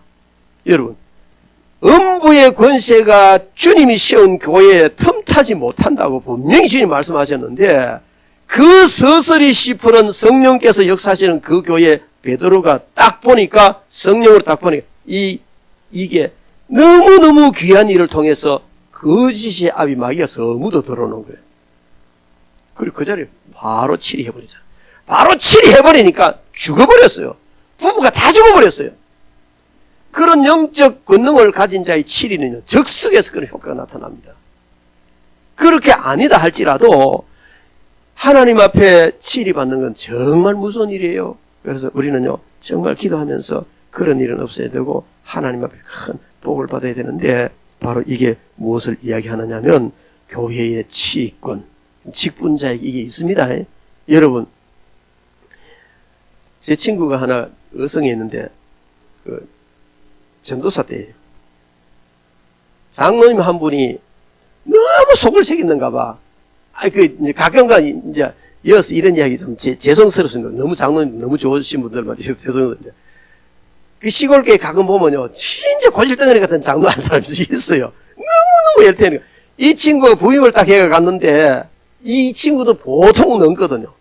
보통 넘는 그런 친구. 하여튼 아버지 직이 있어. 이렇게 다니는 친구이기 때문에 보통 넘는. 그래, 장로님이 하는 게 너무너무 기도하고, 그래도 그래도 안 되는 기라. 그래, 하나쯤에 하나님, 아무개 장로 손 좀 봐주이소. 이렇게 붙는 거예요. 근데 그날 낮에요, 장로님 병원에 갔다고 전화 왔다는 거야. 그래, 왜 그러나? 경기 이게 이제 안 돌아가, 돌려가지고 이제 시동 걸고 하다가 손이 말려 들어갑니다. 손바닥에 덩들이 대고, 손등들이 손바닥 대고 해딱 뒤집어졌다. 하나님 딱 손만 봐줬대요. 저는 그 소리 듣고, 난 그런 기도 안 한다. 너는 배짱이 있는지 모르지만 난 그런 거 싫다. 여러분, 목사님만 그런 줄 아세요? 정말 하나님 앞에 신실한 성도, 신실하게 직분을 감당한 사람이요, 너무너무 애가 다가 한마디 해보면 하는 즉시 바로 시행하는 경우가 있어요. 그래서 이런 직분자에게 주어진 특권, 이런 게 있습니다. 그래서 그걸 잘 사용을 하게 될 줄 믿습니다. 그와 함께 직분자에게는 책임이 부여됩니다. 책임 부여되는데, 우리가 하나님으로부터 직분을 받을 때에 책임도 함께 부여받습니다. 그래서 그 책임을 잘 감당해야 됩니다.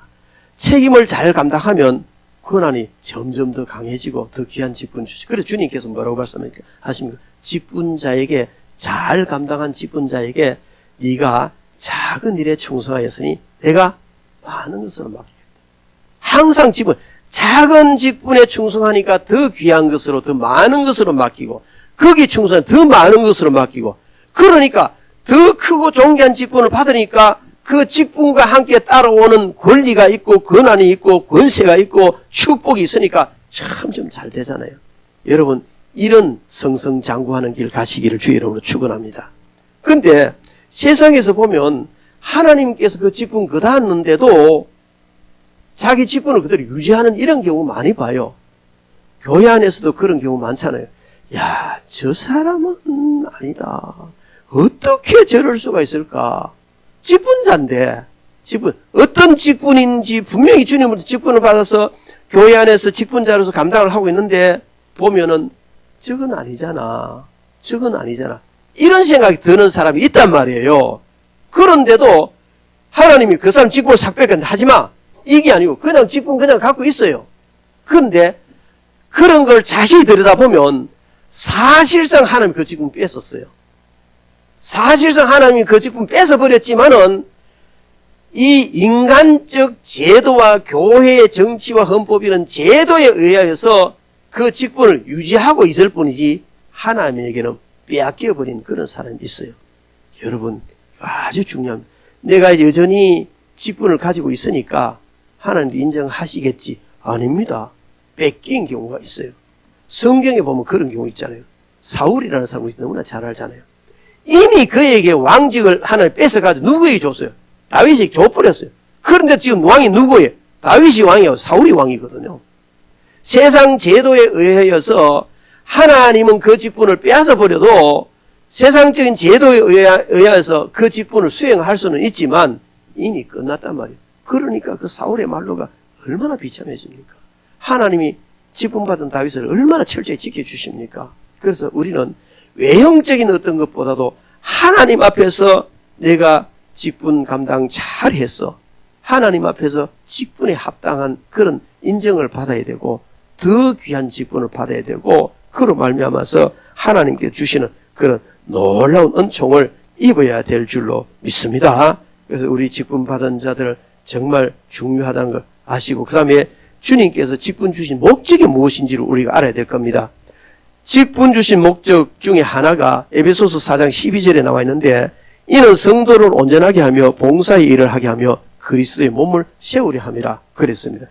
우리에게 직분 주신 것은요 쁘개고 뭐 자기 드러내고 행시하라고 준 게 아니고 교회를 섬기라고 주신 교회의 직분은요 어떤 모양으로든 교회를 섬기라고 준 거예요. 모든 교회 직분이 그렇습니다.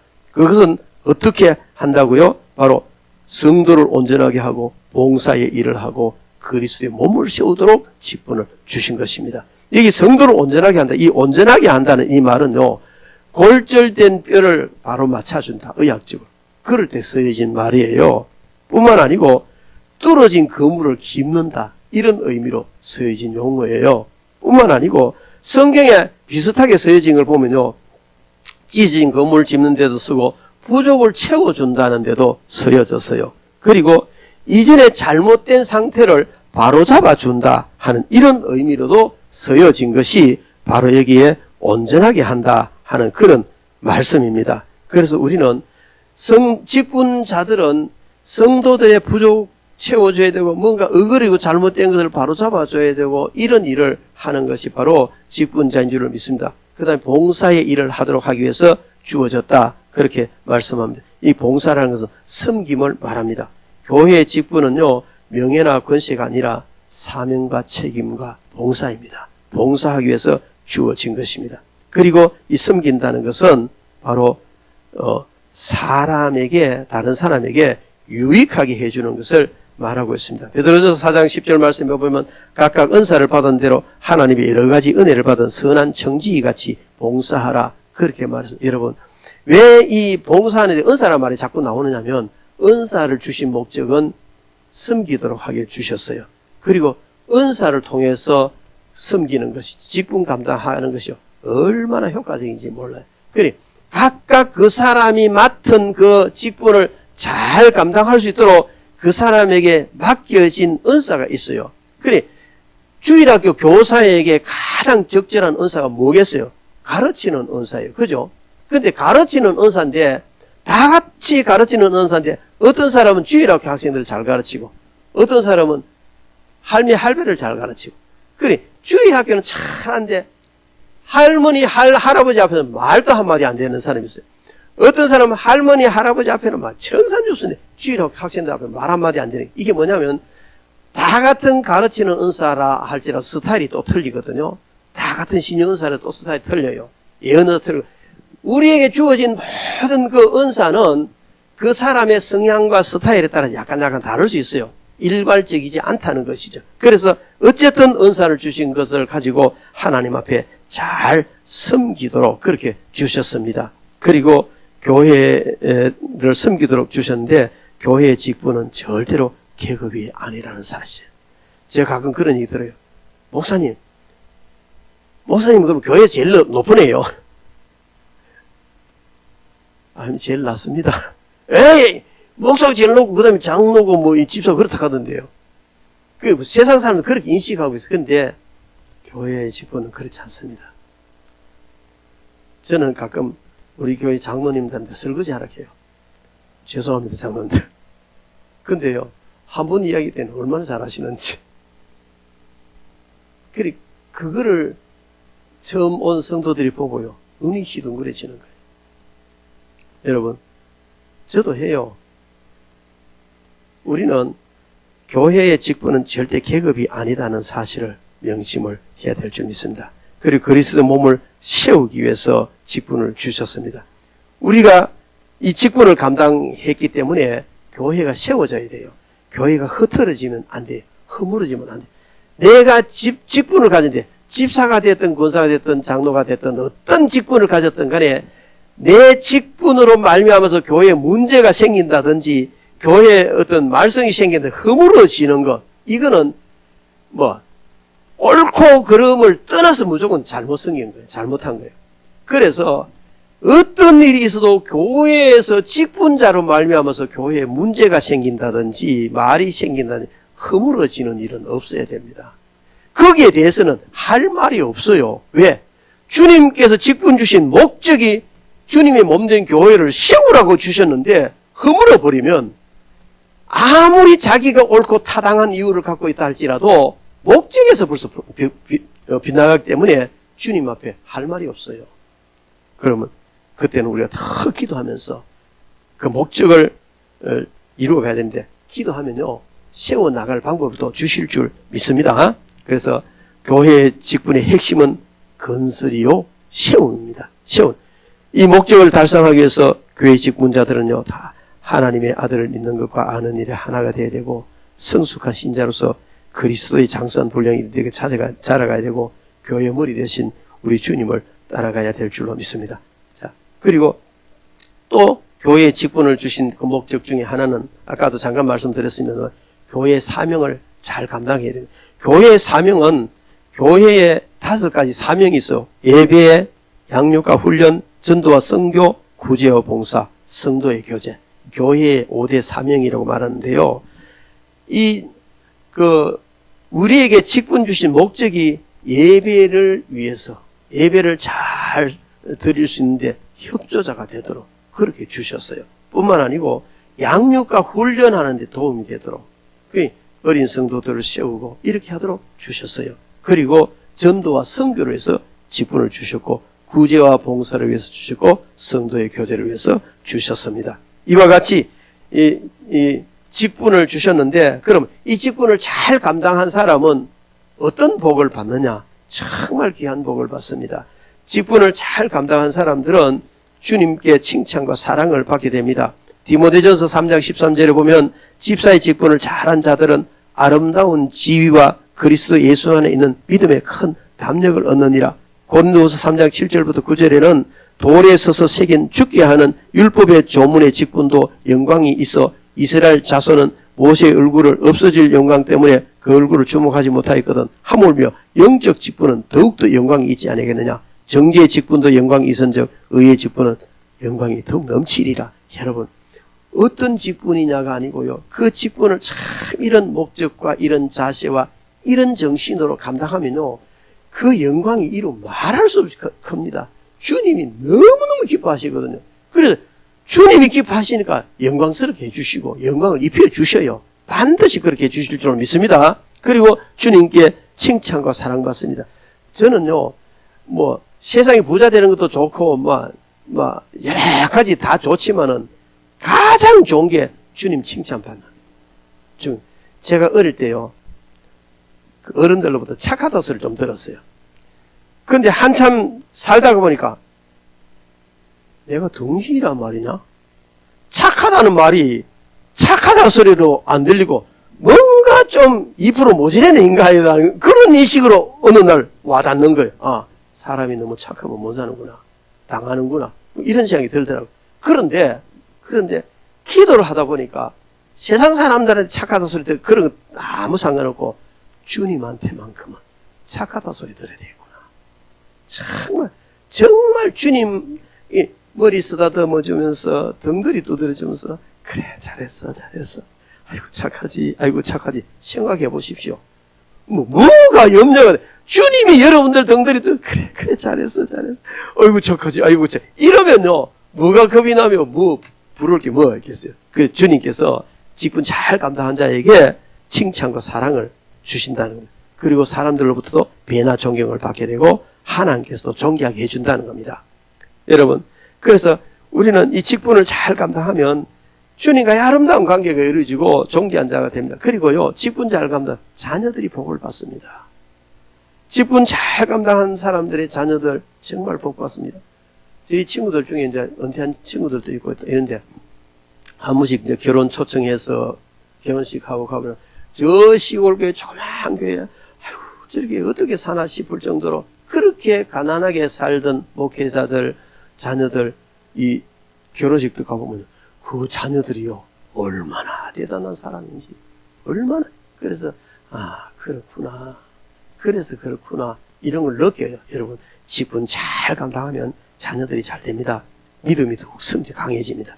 디모데전서 3장 13절에 집사의 직분을 잘한 자들은 아름다운 지위와 그리스도 예수에 있는 믿음이 더 큰 담력을 얻는다 그래서 그 다음에 이 땅에서도 복을 받습니다. 뿐만 아니고 지도자가 되게 해주시고요 많은 것으로 주님께서 맡겨주시는 줄로 믿습니다. 그리고 특별히 더 중요한 것은 하늘 상급을 받게 됩니다. 여러분 우리가 성경의 여러 곳을 살펴보면은 직분과 상급은 항상 연결되어 있습니다. 항상 직분과 상급이 연결되어 있어요. 그래서 하늘나라 상급을 받으려면은 좋은 직분을, 큰 직분을, 많은 직분을 신실하게 잘 감당해 그래야 큰 상 받습니다. 그러니 여러분 직분 사모하시기 바랍니다. 생명의 멸류관 받고 천국에서도 총리한 자가 될 줄로 믿습니다. 오늘 여러분 이제 제가 좀 장황하게 그래 설명을 했습니다만은 새겨 들으시고 2022년도에 주님께서 나에게 주신 직분이 너무 소중하구나. 이거 제대로 감당하면은 정말 너무 귀한 일이 기다리고 있구나. 이런 기대를 가지고 사람이 준 직분이 아니고 어떤 직분인지 교회에서 준 직분은 하나님이 사람을 통해서 주셨다는 것을 확실히 믿으시고 주님 앞에 정말 아름답게 직분을 잘 감당하셔서 땅에서도 성공자가 되고 복을 받고 하늘 상급을 받고 자녀들까지 잘 되는 그런 은총이 있기를 주의 이름으로 축원합니다. 기도하겠습니다. 하나님 아버지 은혜와 사랑을 감사합니다. 말로 다할 수 없는 크신 은총을 주시고 너무나 귀한 직분까지 주신 것을 참으로 감사합니다. 충성 때 여기에 서서 주신 것은 충성스럽지 못했지만 주님이 인정해 주셨으니 이제 정말 충성하는 저희들이 되기를 원합니다. 역사해 주시옵소서. 잘 감당해서 직분을 잘 감당해서 하나님께 마음껏 영광 올려드리도록 인도해 주시옵소서. 하나님 아버지 이 시간 또한 각각 귀한 예물들 구별하여 주님 앞에 올려드립니다. 은혜와 사랑과 복으로 채우시고 성령으로 충만케 하여 주시옵소서. 박복희 사랑하는 귀한 하나님의 딸 주님 앞에 귀한 예물 올려드렸습니다. 아버지 하나님 역사하여 주시옵소서. 기대하고 바라고 소망하는 것 하나님께서 이루어 주실 줄 믿습니다. 새해 크게 이루게 하여 주시옵소서. 하나님 아버지 이 시간 전미원 권사님 주님 앞에 감사의 물 올려드립니다. 은혜와 사랑과 복으로 채워 주시옵소서. 성령의 충만함으로 마음껏 주님 앞에 영광 올려드리도록 인도하여 주시고 손댄 모든 일들 형통하게 하시고 아버지의 크신 영광 드러낼 줄 믿습니다. 김성희 권사님 주님 앞에 감사의 물 올려드렸습니다. 은혜와 사랑과 복으로 채우시고 하나님께서 평안을 주시고 하나님께서 은혜를 주시고 모든 부족이 없도록 풍요롭게 채우시며 주의 영광 마음껏 드러내도록 인도하여 주실 줄 믿습니다.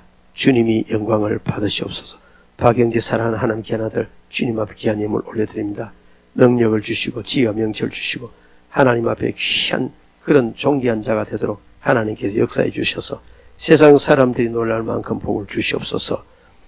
배환방다디 목사 주님 앞에 감사의 예물 올려드립니다. 주님 앞에 온전히 영광만 올려드리는 삶을 살기 원해 인도해 주시옵소서.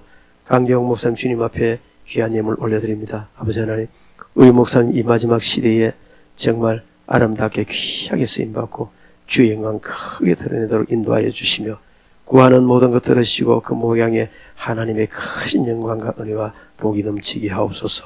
우리 모든 화명로교회 성도들에게 은혜를 주시고 능력을 주시고 직분자들에게 더 큰 능력 주시고 믿음 주셔서 세상이 어떻게 변하든지 사람들이 어떻게 말하든지 환경이 어떻게 변하든지 물처럼 막히면 기다리고 부족하면 채워서 가고 함께 어우러져서 흘러 아름답게 흘러가면서 이 화명로교회 정말 아름답고 귀하게 세워가는 우리 모든 직분자들 되게 하여 주옵소서.